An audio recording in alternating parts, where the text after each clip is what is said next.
नमस्कार। आज का मोटिवेशनल वीडियो है। यदि आप लिखते हैं और आपके सामने एक जो विचार है वो स्थिर है, यानी आपको ये पता है कि आप दुनिया को क्या देने जा रहे हैं, क्या कहने जा रहे हैं, तो वो महत्वपूर्ण हो जाता है। तो वो महत्वपूर्ण इसलिए हो जाता है क्योंकि आपका वो विचार जो आपने लिख दिया, जो आपने बोल दिया, वो दुनिया के सामने जा रहा है और वो किस्मत को बदल सकता है, किसी की भी किस्मत को बदल सकता है, किसी भी व्यक्ति को बदल सकता है, संपूर्णता से बदल सकता है, उसके विचार में स्थिरता ला सकता है। आपने देखा, अभी अभी की मैं दूर नहीं जाती, अभी अभी अभी ये जो अयोध्या का जो उत्सव मनाया जा रहा है, इस उत्सव में सिर्फ एक एक एक ऊपर की लाइन को देखिए। राम आएंगे तो अ,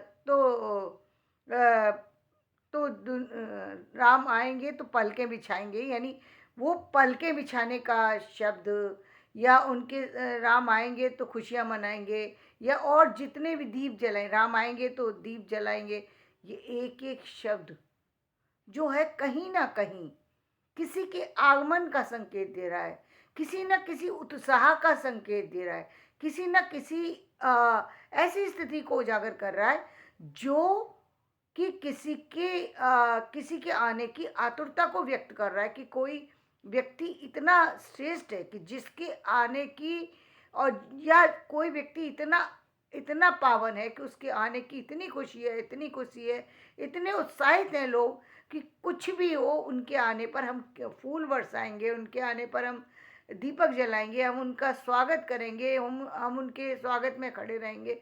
यानी एक एक शब्द जो है वो ऐसा लग रहा है कि जैसे हमारे हमें रोमांचित कर रहा है, हमारी पूरी बॉडी में जो है वो एक कहीं ना कहीं जीवन को दे रहा है, जीवन का संचार कर रहा है। ये होती है शब्द की गरिमा। शब्द की गरिमा हर व्यक्ति को जगा दिया।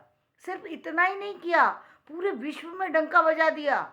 इन शब्दों ने पूरे विश्व में डंका बजा दिया। पूरे विश्व के लोग, अपनी जाति के लोग, अपनी विजाति के लोग, दूसरी जातियों के लोग, दूसरे देशों के लोग आकर्षित हुए किसके प्रति? राम के प्रति। वो लोग जो कहीं ना कहीं खो गए थे अपनी इस दुनिया में, इस संसार के इस वातावरण में, जहाँ की सिर्फ और सिर्फ दुष्टता जो है चरम सीमा पर है, जहाँ की सारी जो भी गलत गतिविधियां हैं वो इतनी ज़्यादा लोगों को प्रभावित कर रही हैं कि वो भूल गए कि नियति क्या है, नीति क्या है, सब भूल गए। अब उनको वो करना है जो उनको अच्छा लगता है, वो अब वो करेंगे जो उनके विचार में आएगा।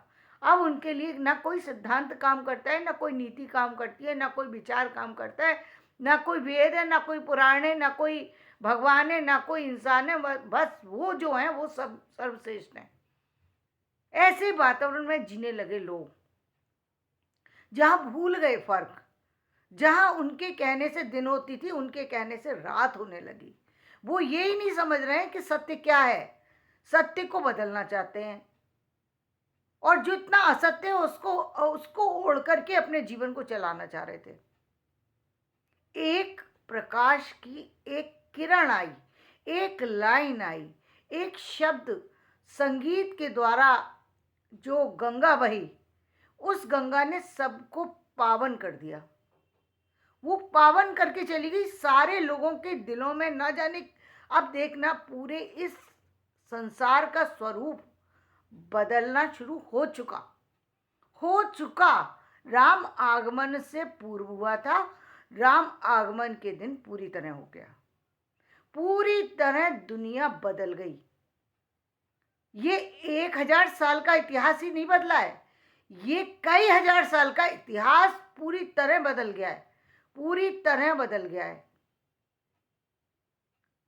पूरी तरह बदल गया, पूरी तरह विचारों में जो कि एक गलत धारा में प्रवाहित हो रहे थे, अब वो विचार अपनी धारा में बहने लगेंगे। अब लोग कुछ करने से पूर्व निश्चित रूप से उनके सामने वो तस्वीर आएगी, वो बात आएगी कि क्या, किस कारण से हमें धर्म पर चलना चाहिए। वो अपने आप जागेंगे, अब कहने की ज़रूरत नहीं है। उनके कानों में अपने आप राम शब्द आते ही सारी सारी चीज़ें अपने आप आ जाएंगी। राम शब्द आया यानी मर्यादा आ गई। राम शब्द आया यानी उनको पता लग गया कि जीवन में करना क्या है, सच क्या क्या महत्व होता है जीवन में, सत्य क्या है, असत्य क्या है, क्या क्या करना चाहिए, क्या नहीं करना चाहिए, नीति क्या है, अनीति क्या है। अब उनको कुछ बताने की जरूरत ही नहीं है। लोगों में सुधार देखेंगे आप, लोगों के विचारों में सुधार देखेंगे। ये शब्द की पावनता होती है कि आप क्या लिखते हैं, क्या बोलते हैं। देखिए, एक ही लाइन है, कोई दूसरा गाता है तो उससे जो है सुनने को कोई पसंद नहीं करता, और एक दूसरा व्यक्ति गाता है तो उसके लिए सब लोग सुनने के लिए आतुर नहीं रहते, बस उसको ही सुनते रहें, ऐसी इच्छा उनकी होती है कि इसको बंद ही ना करें। ये सब चीज़ें कब होती हैं? जब व्यक्ति का सत्य भी, व्यक्ति के अपने जीवन का सत्य भी उसमें मिल जाता है, शामिल होता है। तब शब्द के साथ साथ यदि जीवन भी उतना ही पवित्र है तो फिर वो बहुत ज़्यादा प्रभावी हो जाता है। तब बजते ऐसे डंके जो अब बज रहे हैं। ये डंका जो बजा है ना, वो सिर्फ एक चीज़ का नहीं बजा, वो कई सारी चीज़ें जब एक साथ मिली हैं तब वातावरण ही राममय हो गया। सोए हुए जो लोग थे वो जग गए, उनको पता लग गया कि जीवन में मर्यादित जीवन जीने का क्या प्रभाव होता है। इतने साल बाद, इतने साल का कष्ट मिला, लेकिन इतने साल के बाद जब आगमन हुआ तो किस तरह से हुआ, किस तरह से हुआ, कितना स्वागत हुआ। क्यों हुआ? क्योंकि सत्य का हमेशा, सत्य की हमेशा जय होती है। और ये शब्दों का खेल था, शब्दों का खेल। कि शब्द लिखे गए, वंदे मातरम, वंदे मातरम शब्द बोलते ही भारत माता के प्रति जो है सिर नतमस्तक हो जाता है। अब हम जीवन में ये नहीं कह सकते कि हमें कोई शब्द, चीजें ढूंढनी पड़ेंगी, ढूंढने की जरूरत ही नहीं है। शब्द बंदे ही निकलते हुए वंदे मातरम शब्द मन में आ जाता है। राष्ट्रीय गान शब्द बोलते ही हमें अपने देश की जो है वो राष्ट्रीय गान का हमें भान हो जाता है कि कौन सा हमारा राष्ट्रीय गीत है, कौन हमारा राष्ट्रगान है। हमें अपने आप ही पता लग जाता है, शब्द निकले नहीं और कानों में और दिमाग में सारी चीज़ें चलने शुरू हो जाती हैं। व्यक्ति के डगमगाए हुए पैर अपने आप गति में चलने लग जाते हैं। जब सुबह का शोर होता है तो कई बार व्यक्ति जो कि बीमार भी हो वो भी कोशिश करता है मैं उठ जाऊं, बेशक उठ ना पाए। आदत नहीं डाली, आदत है ही नहीं, बीमार पड़ा हुआ है, शरीर है नहीं इस सामर्थ्य में कि वो उठ सके, लेकिन इच्छा जरूर होगी कि उठ जाऊं। ये सुबह का प्रभाव है। इसी तरीके से जो लोग अमर्यादित हो गए थे, जिनका व्यवहार किसी न किसी तरीके से बिगड़ गया था, जिनके विचार बिगड़े हुए थे, जिनको सब कुछ, जो माया का होना गलत नहीं है, माया माया से प्रभावित होकर के ही ये पूरा संसार चल रहा है। लेकिन इसमें जो माया के चक्कर में जो जो हम अपने आगे पीछे की जो जाल बिछा लेते हैं वो गलत है। माया से तो ये संसार चल रहा है, लेकिन इस माया में हम जब अपने धर्म को छोड़ देते हैं, अधर्मी बन जाते हैं, तब नाश को बुलावा नहीं देना पड़ता, नाश तो अपने आप हो जाता है। तब नाश अपने आप होता है। कहते हैं ना कि घर में यदि स्त्री का सम्मान हो तभी इस घर में लक्ष्मी टिकती है, नहीं तो नहीं टिकती। चाहे कितना भी कोई व्यक्ति कितना भी चतुर बनने की कोशिश कर दे, चतुर होने से थोड़ी काम चलेगा। जो बात सत्य है वो तो सत्य है, उनको कैसे बदल दोगे आप? जो सत्यता है वो सत्यता है। आपको किसी ने अधिकार नहीं दिया कि आप किसी को चोट पहुंचाएं, किसी को का अपमान करें। लेकिन ये हमारे यहाँ पर ये जो चीज़ें हैं व्यक्ति भूल जाता है। लेकिन जब हमने एक शब्द सुना जैसे ही हमको अयोध्या का जो ये जैसे ही ये गीत सामने आया, हज़ारों चीज़ें सामने आ गईं। पूरी अयोध्या सामने आके खड़ी हो गई। पूरा राम दरबार आके खड़ा हो गया। पूरा राम का रामायण आके हमारे सामने उपस्थित हो गई। हमें रामायण हमें रामचरितमानस पढ़ने की ज़रूरत नहीं है, हमारे सामने रामचरितमानस पूरी सामने जो है ऐसा लगता है कि सारी जो है वो पूरी हम रामचरितमानस या रामायण जो है हमारे आगे चल रही है। ऐसा लगता है कि वेद हमारे सामने चल रहे हैं, जिन्होंने पढ़े होंगे उनको पता होगा। उनके सामने वो सारी चीज़ें सामने आएंगी जो चीज़ें उन्होंने देखी होंगी जीवन में। जो व्यर्थ में कुतर्क कर रहे थे उन लोगों को अपने आप उनके कुतर्क का जवाब मिलेगा। तर्क में और कुतर्क में बहुत बड़ा अंतर है, बहुत बड़ा अंतर है। लेकिन ज्यादातर लोग कुतर्की होते हैं, तर्क नहीं करते। तर्क करना बहुत अच्छी बात है। तर्क करने का मतलब आप बुद्धि से कुछ प्राप्त कर रहे हैं। कुतर्क करने का मतलब आप अपना ही नाश कर रहे हैं। तो मतलब आप तो दूसरे सीखेंगे क्या? सीखने की तो संभावना उस समय शुरू होती है जब आप किसी चीज़ को जानना चाहते हैं। जिज्ञासा आपकी किसी चीज़ को आगे लेके जाती है। लेकिन वहीं आप जब कुतर्क करते हैं तो आपकी आपकी वो सारी जो आपका अहंकार बोल रहा होता है, आपकी अमर्यादित व्यवहार बोल रहा होता है, आपके आपके जीवन में कुछ सीखने की लालसा नहीं होती, बल्कि दूसरों को नीचा दिखाने की आशा होती है। और जब आप दूसरों को नीचा दिखाते हैं तो भूल जाते हैं आप दूसरे को नीचा नहीं दिखा रहे, आप खुद को नीचा दिखा रहे हैं। लेकिन ये सारी चीज़ें एक ही पल में एक ही शब्द ने बदल दी। राम। राम शब्द आते ही व्यक्ति को मर्यादा का भान हो गया। ये शब्द की महिमा है, ये शब्द की महिमा है। जब शब्द की इतनी महिमा है तो लेखन की कितनी बड़ी महिमा है। यदि आपको पता है कि मुझे क्या विचार लिखने हैं, मैं समाज के सामने क्या देने जा रहा हूं, तो आप वही लिखेंगे जो आपको लिखना चाहिए। यानी चाहे आप सामाजिक लिखें, चाहे आप जो किसी और चीज़ से रिलेटेड लिखें, लेकिन जितनी भी चीज़ें लिखेंगे वो इस तरीके से होंगी कि व्यक्ति जो है उनको समझ पाए। एक तो देखिए यहाँ पे शब्द क्लिष्ट नहीं है, एक भी शब्द ऐसा नहीं है जो कठिन शब्द को यूज़ किया गया हो। कठिन शब्दों को प्रयोग करने से बात नहीं बनती। जब हम बात करते हैं कि जो हम और चीज़ों की हम जब बात करते हैं, हम जब काव्य की विशेषताओं की बात करते हैं तो काव्य की विशेषताएं वो अपनी जगह हैं, लेकिन शब्दों की सरलता अपनी जगह है। शब्दों की सरलता सीधे सीधे व्यक्ति के दिल में उतर जाती है। उसके लिए किसी चीज़ की ज़रूरत नहीं होती, बनावट की ज़रूरत नहीं पड़ती। बनावट की ज़रूरत दूसरी चीज़ों में पड़ती है, लेकिन जहाँ पर शब्दों की आवश्यकता है वहाँ शब्द ही बहुत प्रभावित करने वाले होते हैं। वहाँ शब्द की गरिमा इतनी बड़ी होती है कि दूसरी चीज़ों की जगह रह ही नहीं जाती। लोग कहते हैं कि भगवान को घर में रखने से क्या होता है, भगवान को रखने से क्या होता है। आप रख करके देखिए, आपको पता लगेगा कि आपको सुबह उठना पड़ेगा। क्यों उठना पड़ेगा? क्योंकि भगवान बैठे हुए हैं, आप कैसे सो रहे हैं। भगवान को तो प्रसाद लगाना पड़ेगा ना, नहलाना भी पड़ेगा, प्रसाद लगाना पड़ेगा। यानी आप मर्यादा में आ गए ना, आ गए ना, मर्यादा में करना पड़ेगा ना, आपको सुबह उठना पड़ेगा ना। आपका तो जीवन शुरू हो गया, सिस्टमेटिक जीवन शुरू हो गया अपने आप। भगवान आए और आपका जीवन बदल गया।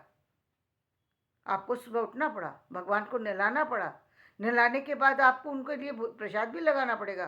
तो जब आप नहा भी लिए, प्रसाद भी उनके लिए, तो अब आप खुद भी सोचेंगे कि चलो मैं भी ले लेता हूँ, चाहे आपकी आदत है या नहीं है।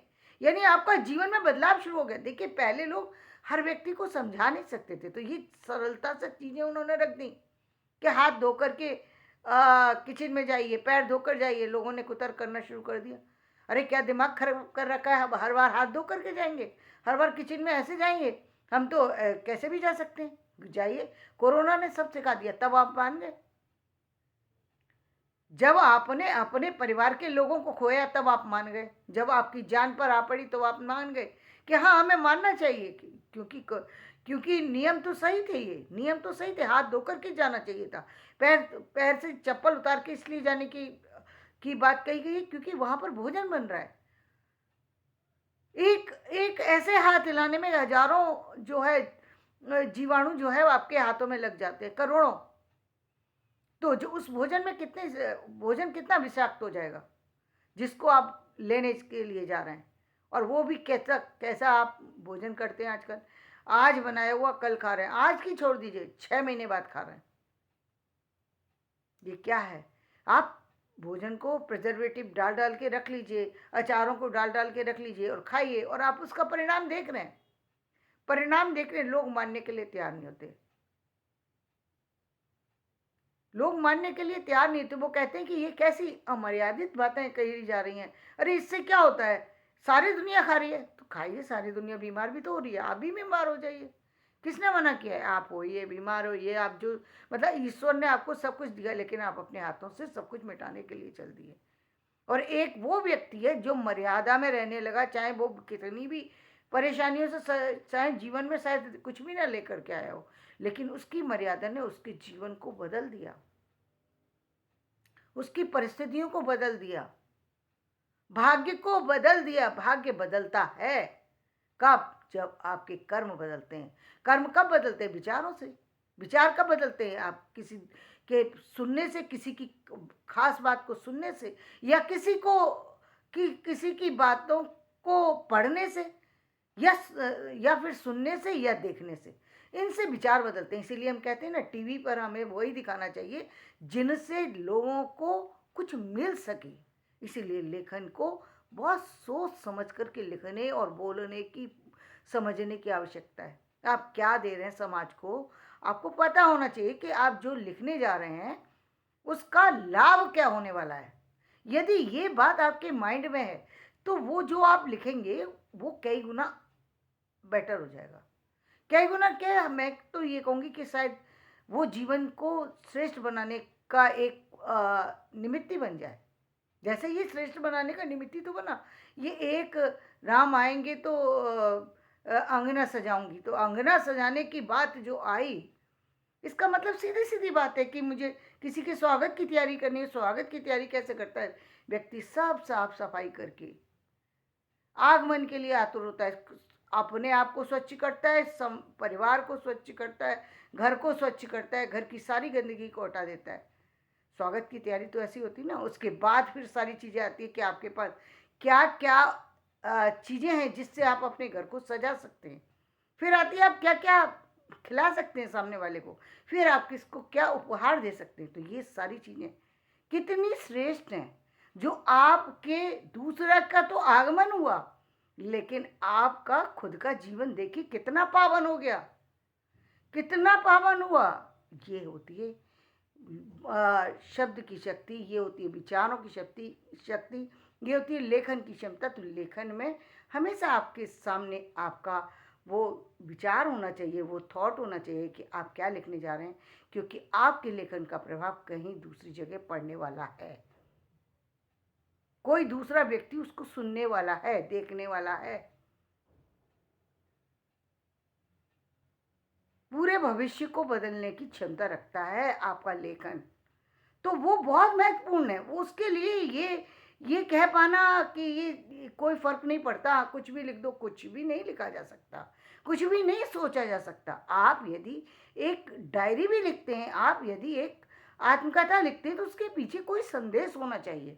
तब ठीक है कि भाई आपने वो लिखा, क्यों लिखा? क्योंकि यदि आपका जीवन किसी को प्रभावित कर सकता है तो बेटर है। तो जीवन में जो जो चीज़ें बनाई गई हैं वो किसी उद्देश्य से बनाई गई हैं ना, उसका उद्देश्य पूरा होना चाहिए। जब आप उद्देश्य के साथ चीज़ों को रखेंगे तो आप देखेंगे जीवन में कितना बड़ा परिवर्तन होता है। आपका जीवन बदलता है, दूसरों का जीवन बदलता है। और जब हम इस रास्ते, इस मार्ग पर चलते हैं तो देखिए कितने सारे दीपक जल उठते हैं। तो धन्यवाद। मेरा ये वीडियो पसंद आए तो इसे लाइक करें, शेयर करें और सब्सक्राइब करें।